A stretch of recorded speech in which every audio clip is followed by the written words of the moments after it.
Hello and welcome to the Palmer Performance Workshop. This is part 4 of the GSXR750 rebuild project. In this video we are going to replace the rear subframe, get everything swapped over on that, and then the biggest job, we're going to strip out the front end, check that the forks are straight, check that the yokes are straight, get the lock stop repaired on the fork, and then we'll see where we go from there. Hopefully the forks and everything are all straight and we don't have to do anything with them. Assuming they're all good, we can reassemble the front end, get the bike back on its wheels, clean all the brakes up and everything, and then think about maybe taking it for a dyno check. So let's see how we get on.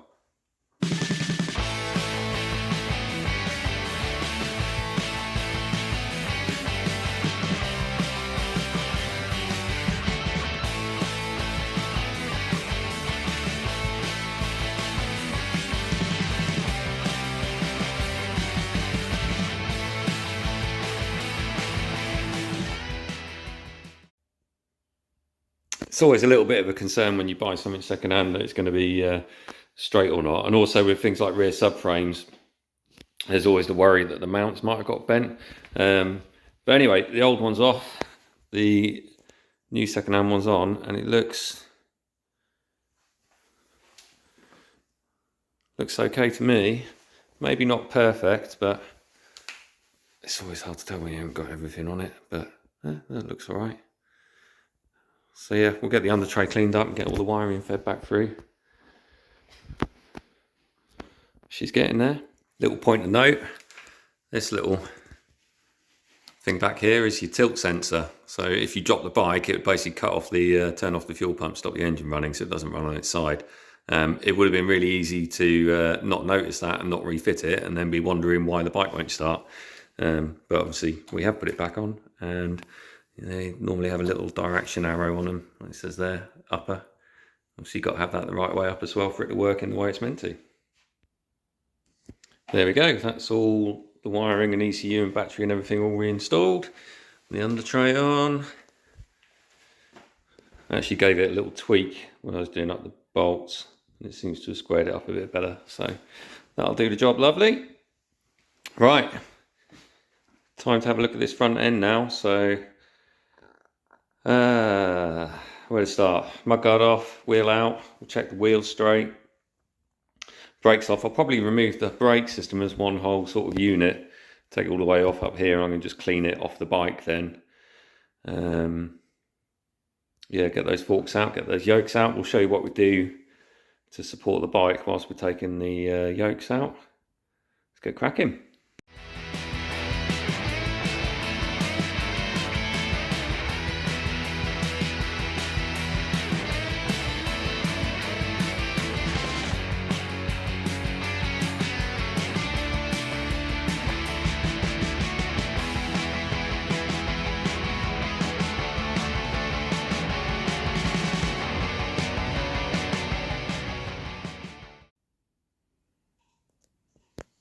Right, so you would have seen on hyperlapse, these are just some big axle stands, and they're actually like meant for cars and stuff like that.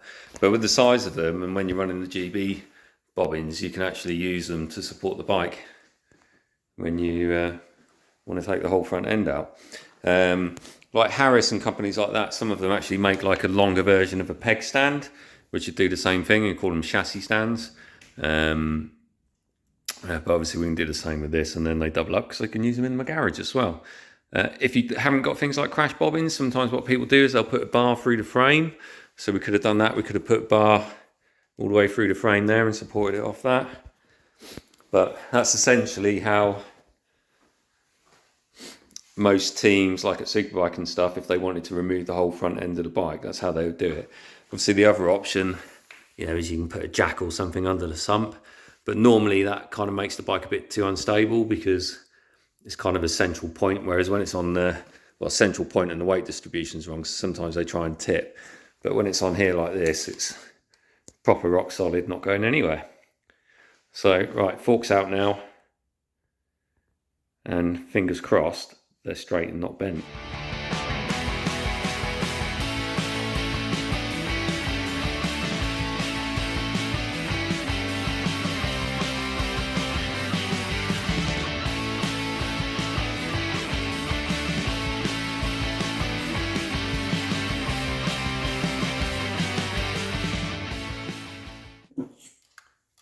Right, so that's the forks and yokes out. Yokes are quite an easy one to check visually. Maybe it's just because I've done it so much over the years, but you would have seen on the hyperlapse, the end of the hyperlapse, I just held the yoke up. But if I hold that up to the camera, and the same as if you hold it up to your eye line, you can see across the edges. You can actually see if it's got a twist in or anything, as to whether each end lines up with each other when you get it sort of squared up with your eyes. So if I do that now with the camera, you can see there, there's no twist in that. That is good. And the other thing I've got is I've actually got a surface plate, which is like a ground flat, perfectly flat plate.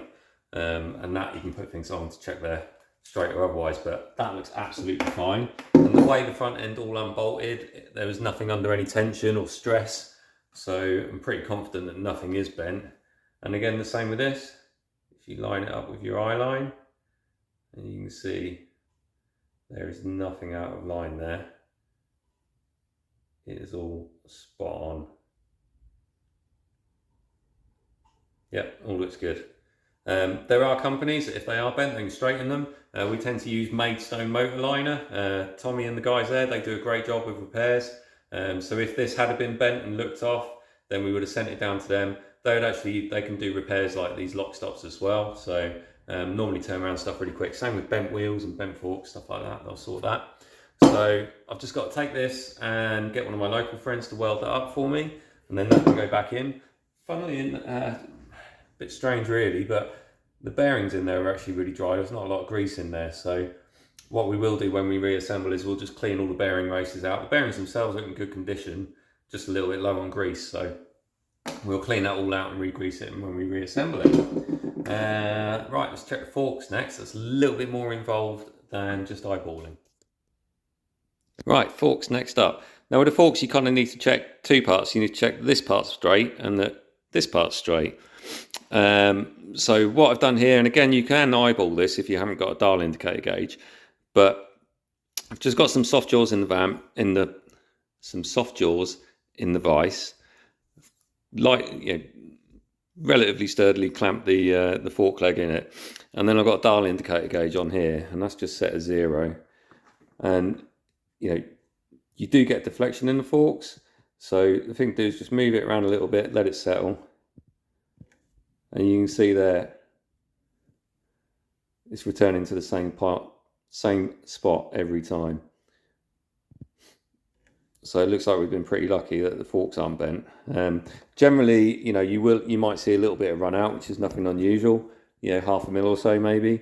But again, even with the forks, if you put it in, if you haven't got a dial indicator gauge, put your fork in the vise and just spin it. The human eye is surprisingly good at spotting any sort of discrepancies, and that one looks absolutely spot on. So now we need to check the other end. So I'll swap it around in the vise.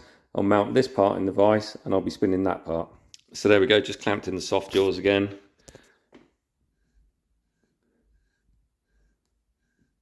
And that looks pretty good as well. Let's just swing the dial indicator gauge on it. Just help if I didn't turn the magnet off. Just re-zero that.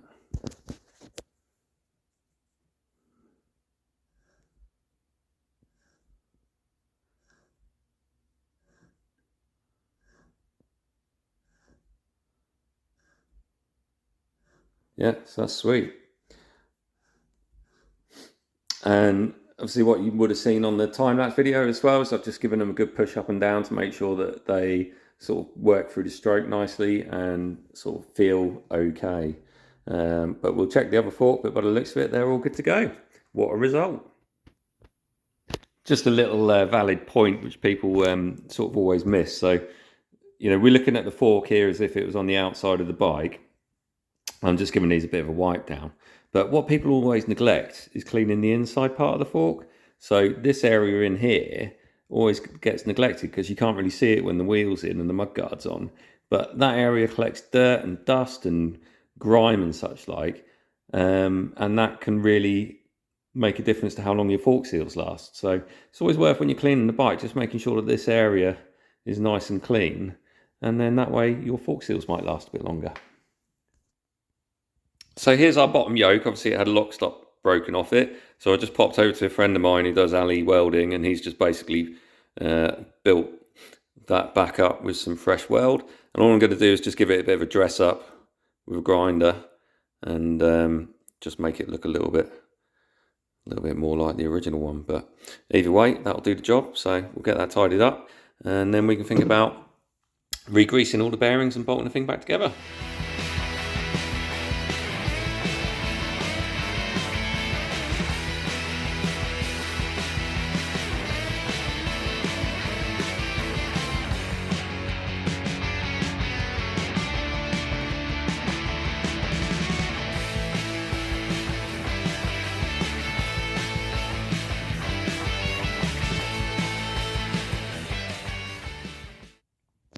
Here we go, not too bad. I think that'll do the job. Not perfect, but it's never going to be when you sort of weld something back together like that. But right, bearing clean time. So all we're going to do is just wipe all the old grease and everything out of there. The same up there. Give the bearings a bit of a clean out with some brake cleaner and stuff as well. Fresh grease. And then get it all back in.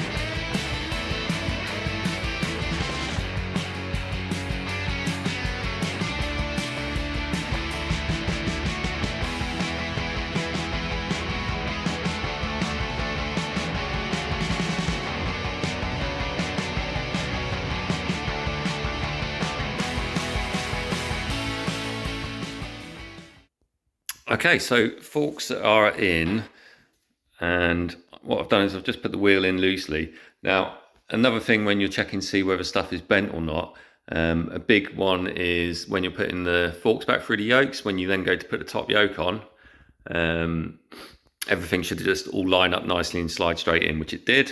And the same with the front wheel. When you're putting the front wheel spindle in, obviously we checked and everything looks straight anyway, but a big giveaway is if you're trying to put the front wheel spindle through and nothing seems to quite line up right, then that's an indication that something might be bent. But this all drops straight through really nicely. So literally just put the spindle through and put the nut in the end and just sort of hand tightened it.